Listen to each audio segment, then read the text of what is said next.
ngasi ani suba session asida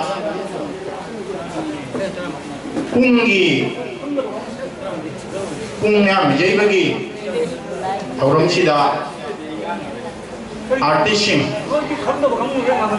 asina mai phom lamda yamna yang lengsin bigani lengsin lo matungda arambamgi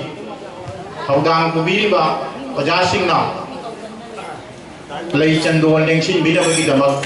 lei chandon ki thogan to bina bagi damak kala academy ki thausin lok ki mahu chilaga aina khangan jari wafam sina haudo bagi thauram asigi wahau do payaraga sabha sida aina kari wafam khratang tentak thamjaningi madudi asini kala academy na chahi akhai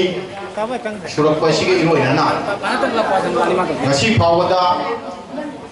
aikoina kala academy na koi manipuri ki leijari ba parphongi arts ki pukai dagi haji machak lakoga koi satra mahiroi singda tambi khiba adugumba nat ki saklon singdu ngasigi ahan ba session dagi na ani suba session asida shobhagi thogan pangki basida aiko shu bhawo amoina saluk ya jaba sida yana penjaba amasung yana nungai jaba si phaujei adubu aiko gi guru singna thambirami ba manipuri sanskriti gi saklon sing asi icham chamanate yana luraba yana senglaba Vaishnav darshan ki wakhalon yauri ngallingi matamdagi ipai puna thambiraba shokya rasta jumpham warega sagatpa adugumba nat ki yang magul leiba adu sarwan sing manipuri nat ki pukai da leijari masi kala academy na ekoi gi chahi yangkhai mapung pharak pasigi hiroina na asigumba yamna maru oiba nat ki sarwan sing asi ichel leptana shawagi thogan pangduna aduma yamna masamu bhaba tinjan kachang daba lupama oina shawagi seva phangbigani haibasi aina thajai asimo wakhalon su asidasu Sri Govindagi thaujal soidana phangani haibasi aina thajai aduna yamna thajaru daba chahi yakai subada kala academy na su phajana akoina sinma ngamgani ase mase koi thajaru dabani aduna chahi jangkai asida kala academy na silaiba program sing manungda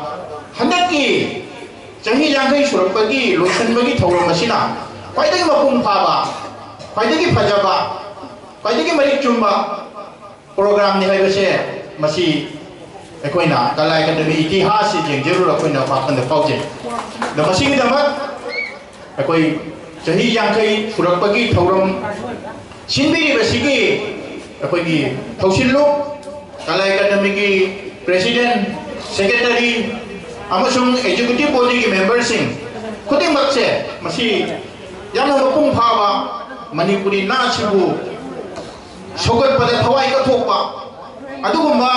member ngatani haibase makoina lawriba thaudang asina yamna mayek laraba khudam ni haibase masi aina laujei adra masi aigi isama aidi kala academy gi executive body gi member ama natragasu member ama gumna aina akoi gi saruk yaning bai wakhan chei ngonda su masi phau asiga loina na kala academy gi faculty sing oja sing sina akoi gi maruoina akoi basan adegi aigi satri akoi gi kaino makoina yang phajana mana jai ni pung edo no lu gor pung ngatani मा साइगी राधा विशार दगा कलगा तौर मसी इराई इराई बा नते आई हाइजनिंगी अदुबु मतम छे यामना खुयौना बनिना अदुई मथक्ता अखोइगी लोइसल्लकबगी मतांग सिदा वांगांग बाहाइबसे होंगनी पालिबसिगा अमा थांगतना लेरबनि चक्तुरिगी तौनिंगबगी जिंगिंगबगी करिगमा था अदुना सिगुमसिदा यामना हाइनिंगाई तंजादुसैना मसी असी लौरुबा यादे अदुना खुदिंगमक्से मसी आइगिना खोमजिन ताचनना युक्तगी जेंजेरोरगा यामना मपुंग फाबा प्रोग्राम अमनी हाइबसे आइना लौजै अदुगा लोइरमजाइगी मतांगा आइना खचितंगा हाइजनिंगबना सिनी आई कला एकेडमी की चाही यामई सुरपगी असिगुंबा प्रोग्राम असिदा करिगुंबा खरदंग आइना कलमद्रगदी मसी ऐसे लोकेलिटी अमा ओइना यामना हौना खंगदबा अमसु मसी ताबतारे से खंजई अदुना मसी माइना पेशेन खाइने ऐसु आइना खंगुदबा याम वा खंगदबदो मदु आइगोंदा सु तारगनी अदुना अहान बोइना लोइरमजाइसिदा आई लुपा लिसिंग अहुमतन सेक्रेटरी की मफमदा आई लुपा लिसिंग अहुम सेनंग मसी कचरगा ngasi अनिसु बापुंयाम जेबी प्रोग्राम से होगे ऐसे हाइजगे आना लिसिंग अहुम जिता आना कचरगे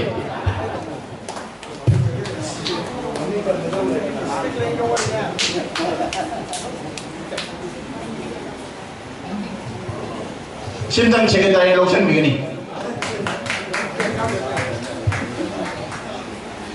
अइना वफम खरा सभादा थमजबसे मसी गी मतुंगसिदा अनिसुबगी प्रोग्राम अइना पुंयाम जेबगी थौरमसी श्री गोविंदगी ममांगसिदा कला एकेडमी की आर्टिस्ट सिंगना यामना माइ पाकना गोविंदगी सेवा फंगबसे आई होदोक्चरे हाइबसे मयामदा हाइजरगा अमुकसु मसी माइ पाकना माइ पाक ngमसेनु हाइबसे गोविंददा खुरमजरगा ngasiगी अनिसु प्रोग्राम से होदोक्चरे अइना सभादा लौजरे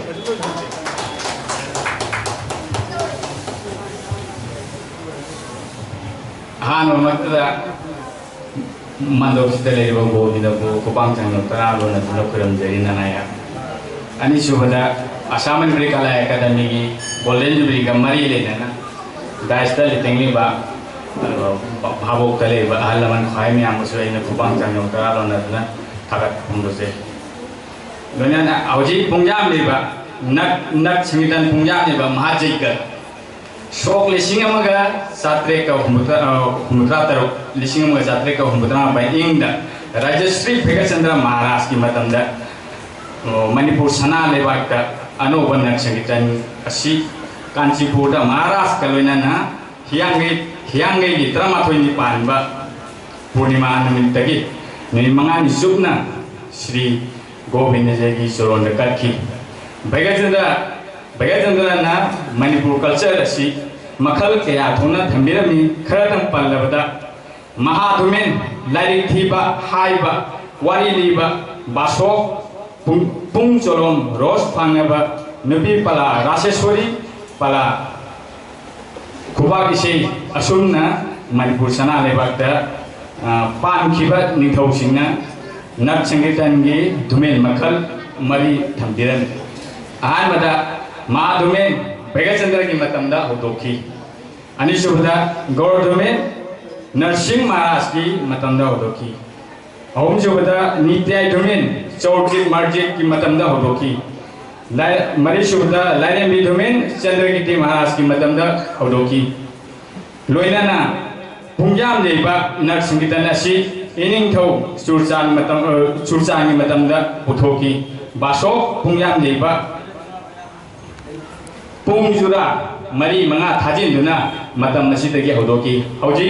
एकाडेमी की माइकेदगी पुंजाम लेबा लौबिरसि सिया का